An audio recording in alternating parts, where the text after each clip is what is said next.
오늘 우리에게 주시는 하나님의 말씀, 우리 누가복음 24장에서 찾습니다. 32절 한 절을 읽고 지음이라는 제목으로 말씀을 함께 나누겠습니다. 누가복음 24장 32절입니다. 우리 한 절밖에 안 되니까 같이 읽을까요? 네, 시작. 그들이 서로 말하되 길에서 우리에게 말씀하시고 우리에게 성경을 풀어주실 때에 우리 속에서 마음이 뜨겁지 아니하더냐 하고. 아멘. 우리 한번 서로 인사 한번 합시다. 우리 네.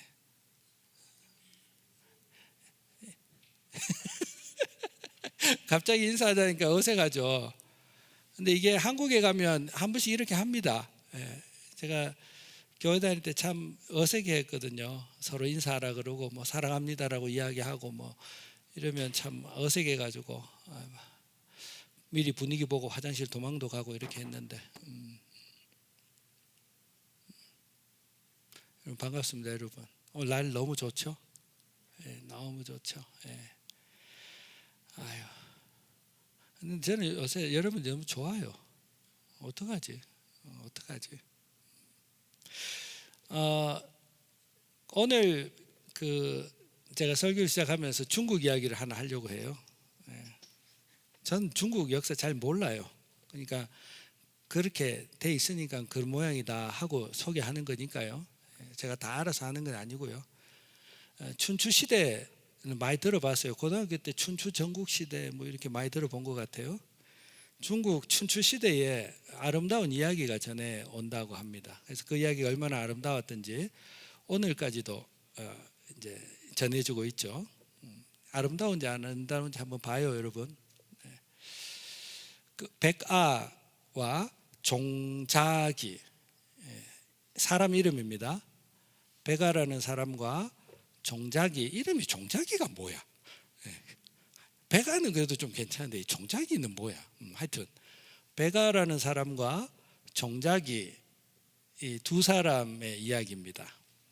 백아는요, 알려지기를 그 춘추 시대에 최고 가는 거문고 연주자였다고 합니다. 그러니까 어떻게 보면 오늘날로 이야기하면 BTS급, 춘추 시대의 BTS급으로 거문고 하면 백아라고 할 만큼 아주 유명한 연주자였다고 합니다. 그는요 얼마나 이 거문고를 잘 탔냐면 단순히 기술적으로 거문고를 막 뛰어나게 잘 연주하는 사람이 아니라 이 사람은 자기의 마음에 어떤 생각이 들면 악보 없이 그 마음의 생각을 이 거문고로 잘 연주를 한다고 합니다. 자기 마음에 어떤 슬픔이 확 몰려오면 그 슬픔을 이 가야금으로 그 표현한다고 합니다. 저는 상상할 수 없는 경지죠. 자연의 풍경을 보고도 그 자연의 풍경이 확 웅장하면 이 가야금 속에서 그 웅장함이 막 이렇게 연주가 된다고 합니다. 그래서 당대의 최고의 가야금 연주자로 이름을 날렸다고 합니다. 그런데 제가 가야금의 가짜도 모르는 것처럼 어찌 그 당시 사람들이 이 백아라는 사람의 그 가야금의 세계를, 그 음악의 세계를 이해하는 사람이 많지 않았겠죠. 마치 제가 어릴 때 베토벤의 운명교향곡 그걸 아무리 들어도 뭔 저 음악이 저렇게 감동을 주냐라고 그 음악의 세계를 전혀 이해하지 못하는 것처럼 그 당시의 사람들도 이 백아의 가야금 연주를 그렇게 깊이 이해하는 사람이 없었다고 합니다. 그것이 이 백아의 마음에는 늘 슬픔이었대요. 자기의 음악 세계를 이해해 줄 수 있는 사람이 그렇게 많지 않다라는 사실이, 자기의 음악 세계를 이해받지 못한다는 사실이 늘 마음에 공허함으로 다가오고 있었다고 합니다. 그러다 어느 날 백아가 배를 타고 가다가 그 강가에 그 아름다움에 이 백아의 마음에 이 선율이 떠올라왔던 것 같습니다. 그래서 강가에 머물러서 이 베가가 그 느꼈던 그 강가의 아름다움을 거문고로 표현하고 있었다고 합니다. 그때 그 근처에서 나무를 하던 종자기라는 나무꾼이 그 소리를 듣고 다가와서 이렇게 이야기했다고 합니다. 당신의 거문고 소리를 들으니 당신의 거문고 소리에는 넓고 깊은 강물을 생각하며 연주하는 것 같습니다. 당신의 음악에는 도도하게 흐르는 큰 강이 느껴집니다. 처음 보는 이 종자기가 베가에게 다가와서 그가 마음에 그리고 연주하고 있는 그 강에 대한 그 마음을 그대로 종자기가 이야기를 감탄하며 이야기를 했습니다. 그리고 나서 베가가 이것 봐 그러면서 베가의 눈에 펼쳐진 큰 높은 산을 떠올리며 그 높은 산에 대한 감각을 막 연주하기 시작하니 이 종자기가 그 음악을 들으면서 이번에는 당신의 음악 가운데는 웅장한 큰 태산이 있는 것 같군요. 그렇게 이야기를 했습니다. 베가는 너무 놀랐습니다. 자신의 마음속에 있는 이미지를 이렇게 정확하게 알아맞히는 사람은 그에게 있어서 처음이었기 때문이었습니다. 그리고 그는 단순한 이 종자기를 대할 때 단순한 자기의 음악을 듣는 청중이 아니라 자신의 마음을 알아주는 사람이라고 생각하여 그를 나의 지음이라 부르기를 불렀다고 합니다. 나의 지음, 알지자 소리음자, 나의 음악을 아느니 나의 지음이라고 종자기를 불렀다고 합니다. 두 사람은 신분의 차이가 있었습니다. 그럼에도 불구하고 자기의 음악을 이해해주는 그 하나를 가지고 두 사람은 깊은 친구가 되었고 다음에 또 만나자 그렇게 다음에 만날 것을 약속하고 헤어졌습니다. 그 다음에 베가가 약속 장소로 돌아옵니다. 그러나 종자기는 이미 세상을 떠난 뒤였습니다. 베가는 큰 슬픔에 빠졌습니다. 자신의 음악을 이해해 줄 사람이 이제 세상에 남아있지 않다는 사실에 절망하며 공허함을 느낍니다. 그리고 그 종자기를 기억하며 그의 마음을 표현하는 마지막 연주를 한 다음에 그 거문고 줄을 끊고 다시는 연주를 하지 않았다. 이런 이야기가 있습니다. 이 이야기에서 유래한 말이 나의 지음이라는 말입니다. 여러분, 우리가 살아오면서 베가의 마음을 이해했던 종자기와 같이 여러분들의 마음을 잘 이해하는 지음이 있습니까, 여러분? 나의 지음은 누굽니까, 여러분? 많은데 이런 사람은 없는 것 같아요, 지금. 그러고 보면 여러분, 저까지 다 포함해서 나의 존재를 알고 다가오고 내 마음의 소리를 있는 그대로 이해해주는 사람, 그 사람이 우리에게는 참 필요하지 않을까 그런 생각이 듭니다.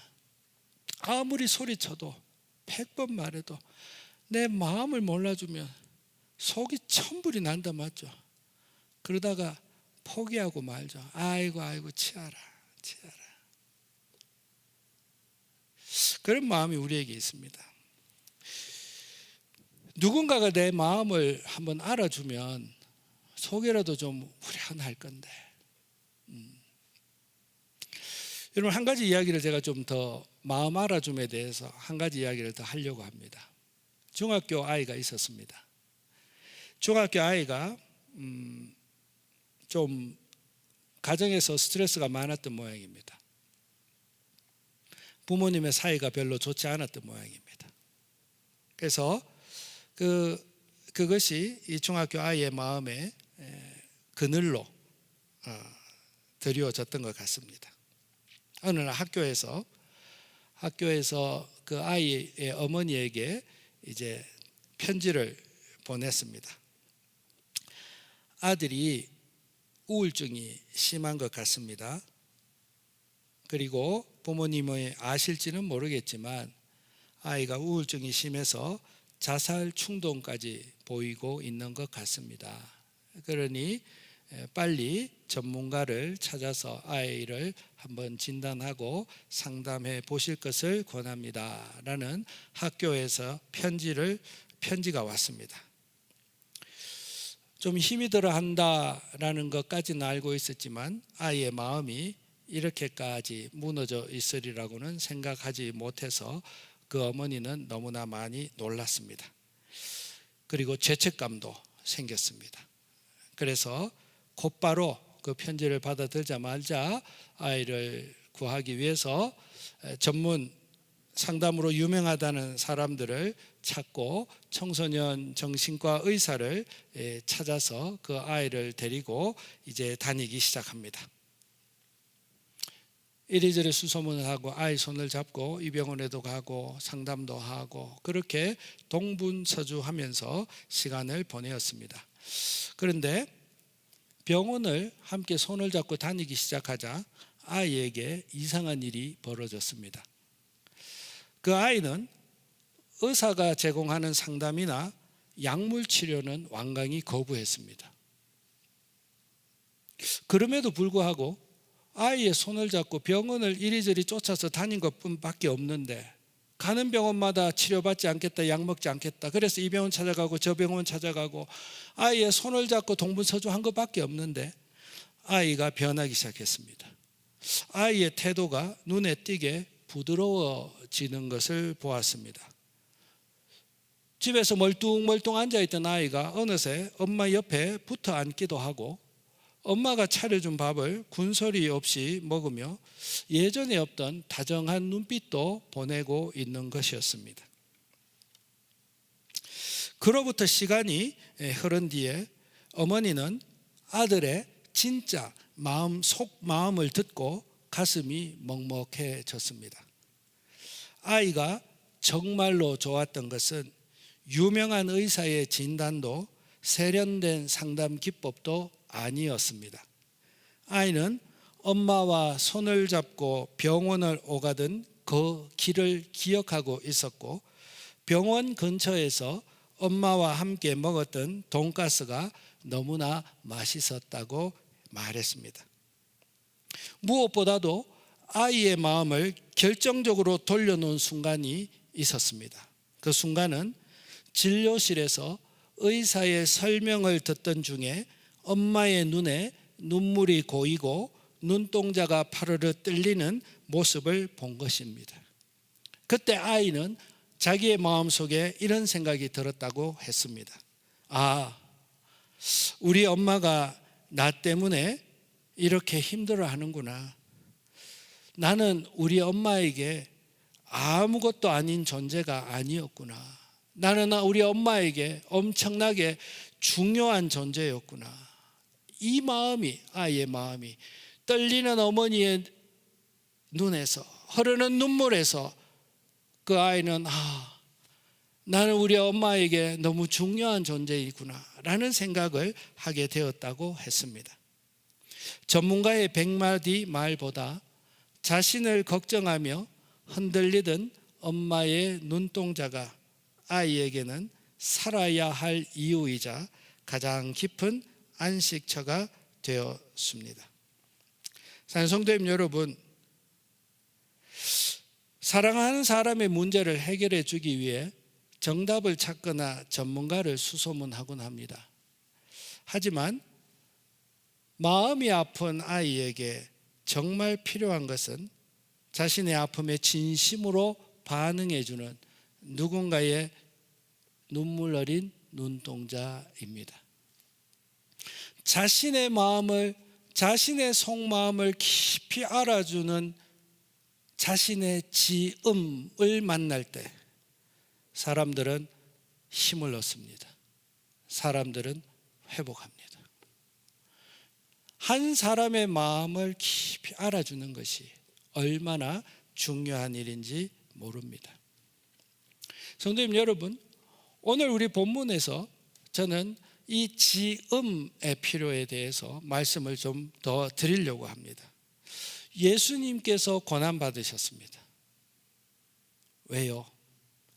예수님께서 십자가에 못이 박혀서 죽으셨습니다.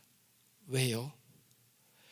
예수님께서 죽으시고 3일 만에 부활하셨습니다.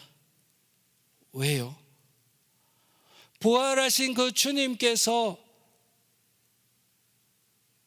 혼돈스러워하는 제자들에게, 주님을 따르던 사람들에게 친히 나타나셔서 그의 부활하심은 유령이 아니라 온 육체가 부활한 온전한 부활, 참된 부활이었음을 나타내 주셨습니다.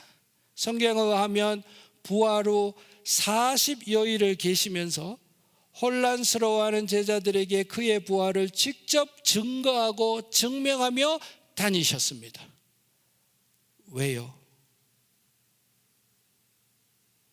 주님이 고난받으실 때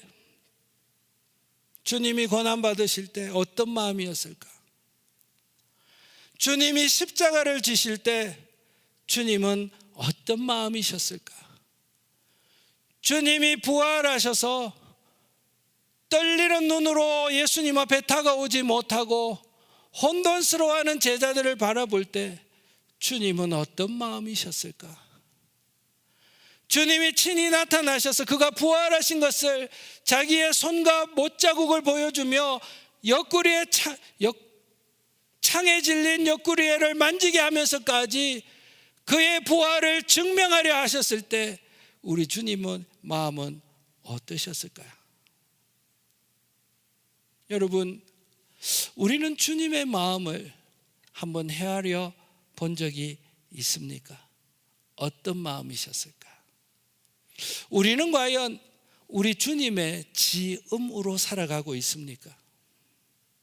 어떠세요, 여러분? 나는 주님의 지음으로 살아가고 있는가? 오늘 나타난 두 제자는 예수님의 지음으로 살아가지 못했습니다. 성경에 보면 부활한 그날이었습니다. 예수님께서 부활하셨다라는 이 소식이 막 전해지던 부활하신 그날이었습니다. 안식 후 첫날 그날 두 제자가 있었습니다. 이 두 제자는 예루살렘으로부터 약 25마일 떨어진 도보로 2시간 30분을 걸어가야 도착하는 마을로 예루살렘을, 주님이 부활하셨던 예루살렘을 등지고 두 사람이 걸어가고 있었습니다. 엠마오로 걸어가고 있는 두 제자였습니다. 두 제자는 발걸음이 무거웠습니다. 그들의 마음은 혼란스러웠습니다. 그들의 마음은 실망으로 가득 찼습니다. 예수님이 메시아이시기를 바라고 예수님을 쫓아다녔습니다. 그에게 소망을 두었습니다. 그러나 어이없게도 예수님은 여느 다른 범죄자와 같이 십자가에서 아무런 능력을 발하지 아니하시고 죽으신 것입니다.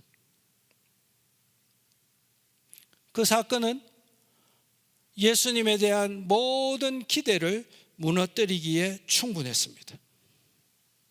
그래서 그들은 무거운 발걸음으로 혼란해하며 낙심해하며 엠마오로 향하고 있었습니다.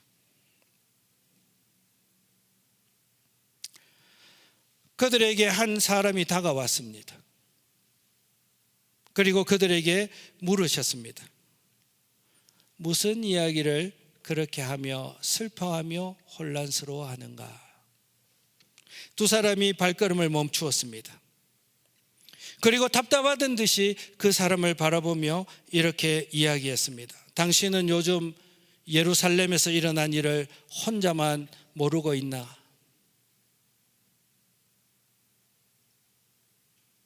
그리고 예수님에 대해서 이야기했습니다. 능력 있는 선지자였어.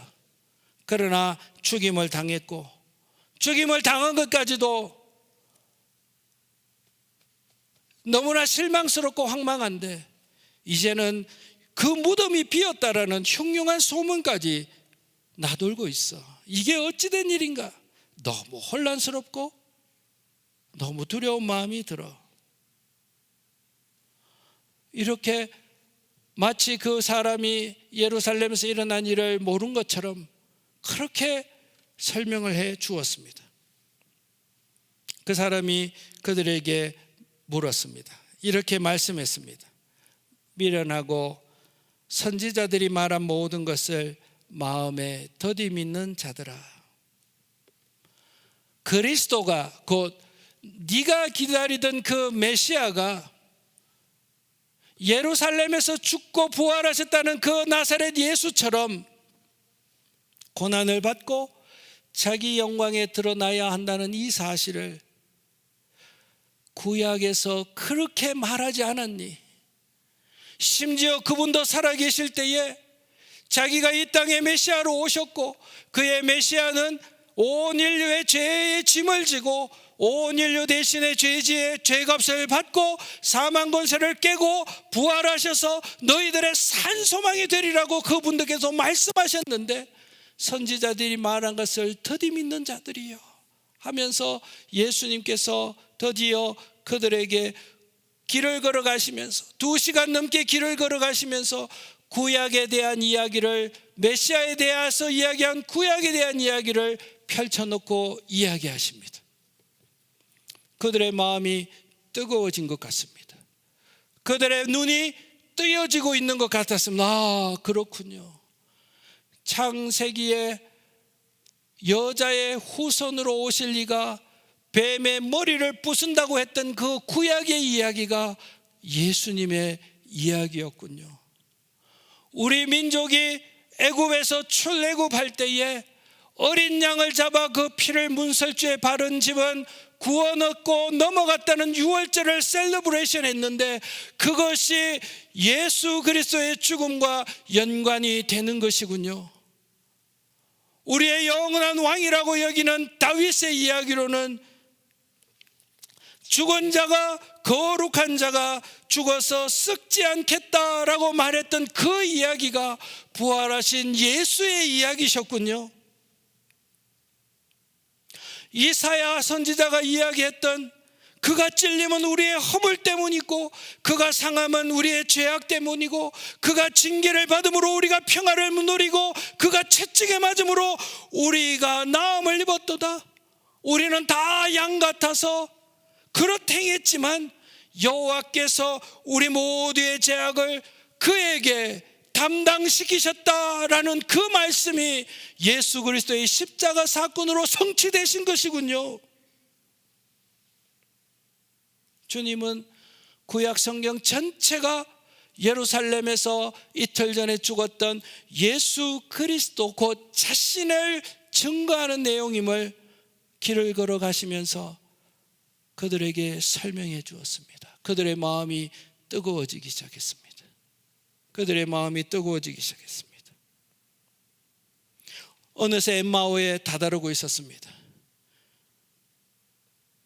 두 제자는 그 사람을 붙들고 이미 밤이 늦었으니 우리 집에 들어가서 하룻밤 주무시고 가십시오. 그리고 강권해서 그분을 자기 집으로 모십니다. 그리고 저녁 식사 자리였던 모양입니다.